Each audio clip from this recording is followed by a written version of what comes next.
Olá amigos, tudo bem? Hoje apresentaremos alguns aspectos relativos à globalização.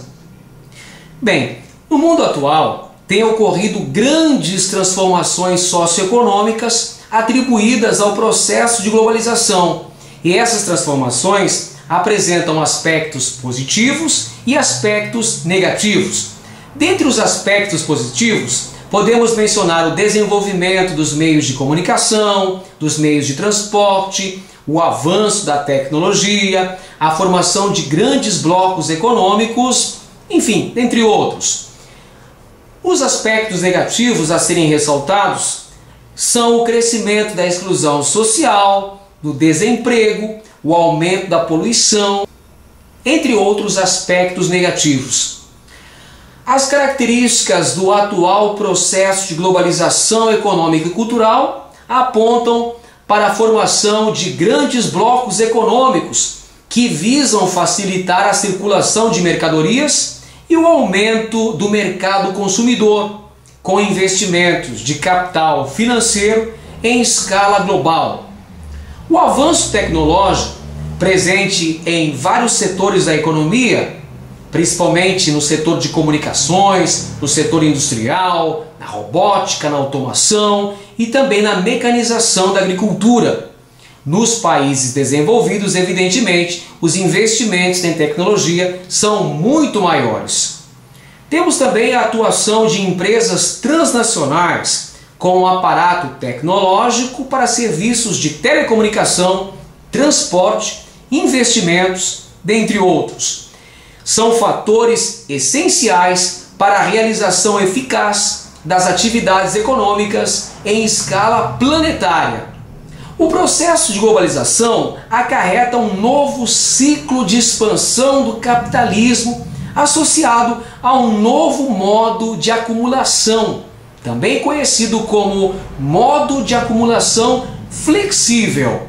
As principais características deste novo modo de acumulação são uma ampla utilização de novas tecnologias, especialmente as voltadas para a automação e para a robótica, a flexibilização do mercado, da produção, do consumo e dos direitos, a polivalência da mão de obra, a contratação de empresas pequenas ou subsidiárias pelas empresas grandes ou empresas centrais, um processo conhecido como terceirização das partes da produção e do trabalho.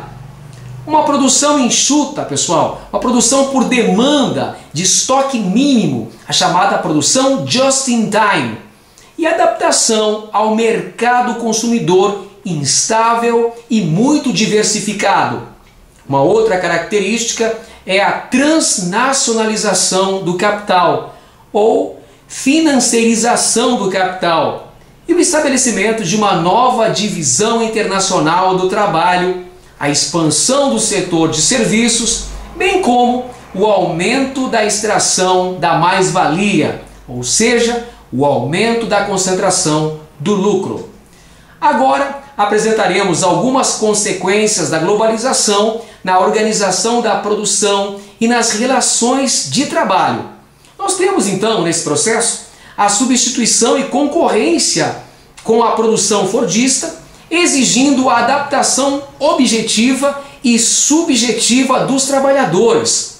Exige-se hoje uma polivalência, uma participação e envolvimento e adaptabilidade da mão de obra. E estabelece-se formas variáveis de remuneração, formas bastante flexíveis de remuneração, acompanhadas da perda e da flexibilização da estabilidade e dos direitos trabalhistas. Tudo isso concorre para a precarização do trabalho e novas formas de gestão visando a intensificação do trabalho e o aumento exacerbado da produtividade. Bem como assistimos a um processo de automação, de subemprego, de crescimento da informalidade e de desemprego estrutural. A fragmentação da organização dos trabalhadores, o enfraquecimento da organização sindical, bem como o estabelecimento da empresa enxuta e a subcontratação da força de trabalho. Vejamos então agora as mudanças no mercado de trabalho na Europa atual, com o crescimento do desemprego nos países denominados de PIGs, Portugal, Espanha, Grécia, Irlanda.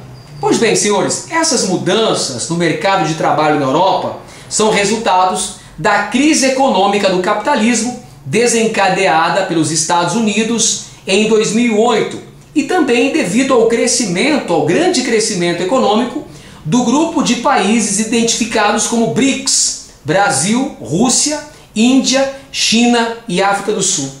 E deve-se também aos efeitos nefastos da política neoliberal, com a crise do chamado estado de bem-estar social e a emergência de novas realidades de trabalho, bem como a utilização das novas tecnologias que desfalca postos de trabalho.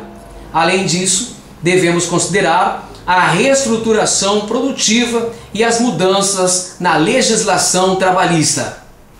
Pois bem, senhores, agora abordaremos a internet e as novas formas de sociabilidade contemporâneas, com a redefinição entre a relação tempo-espaço e uma maior agilidade de informação, a ampliação do contato, o estabelecimento de novas relações e interações entre indivíduos de diferentes culturas, de diferentes segmentos sociais, diferentes realidades e diferentes contextos, o maior alcance e visibilidade das formas sociais e dos eventos locais, com uma consequente fragilização das relações pessoais, assistindo inclusive à possibilidade de isolamento ou de autoisolamento do indivíduo e uma maior propensão ao estabelecimento de contatos mais efêmeros e fortuitos. Além disso, nós temos a elaboração de uma forma de escrita toda particular, uma grafia mais fonética, potencialmente fonética da comunicação oral, manifestada na comunicação escrita, o famoso internetês. Temos também a formulação de formas novas de comunicação com uma lógica própria, tais como os chats, o MSN, o Twitter, o Facebook, dentre outras redes sociais. Com isso, nós temos um crescimento do uso do interface visual, senhores.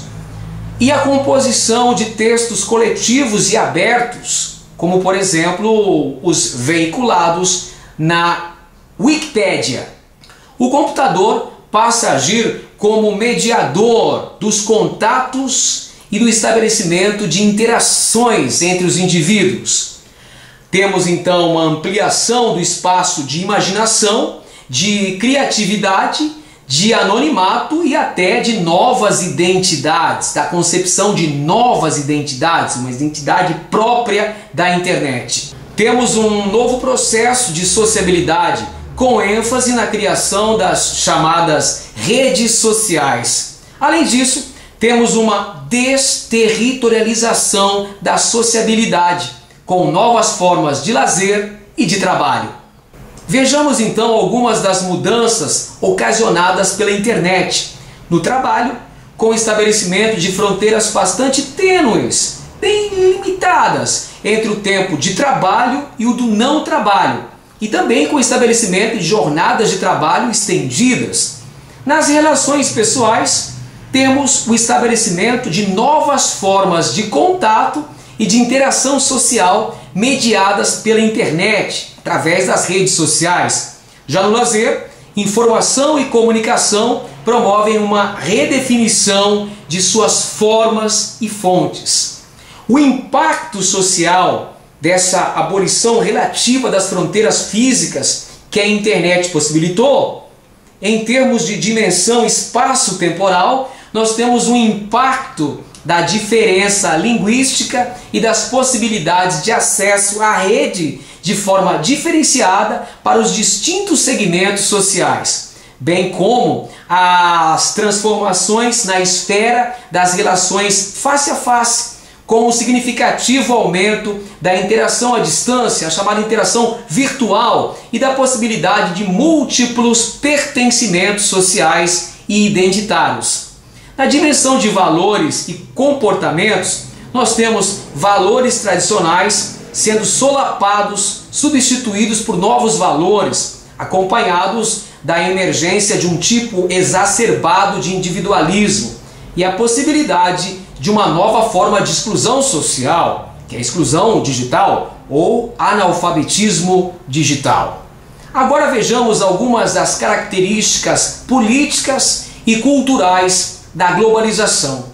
No plano político, senhores, a globalização do modelo liberal democrático de Estado a partir das nações ocidentais, das nações industrializadas, das nações mais ricas, tem gerado conflitos com outras formas de organização das relações de poder que resistem às imposições das potências econômicas e militares. No plano cultural, nós assistimos a uma padronização das produções da chamada indústria cultural, a homogeneização das mensagens de mídia no interesse das classes hegemônicas ou de setores sociais a elas vinculados. As principais críticas à globalização são feitas pelos chamados movimentos anti-globalização, que protestam contra o acirramento das desigualdades sociais a partir do aumento do desemprego e da desvalorização do trabalho, bem como esses movimentos anti-globalização também denunciam a poluição, denunciam as agressões ao meio ambiente e a degradação das condições de trabalho e de moradia, principalmente nos grandes centros urbanos. Pois bem, senhores, essas são apenas algumas das características, alguns aspectos relativos à globalização econômica e cultural. Era o que tínhamos para hoje. Um grande abraço a todos e até o próximo vídeo.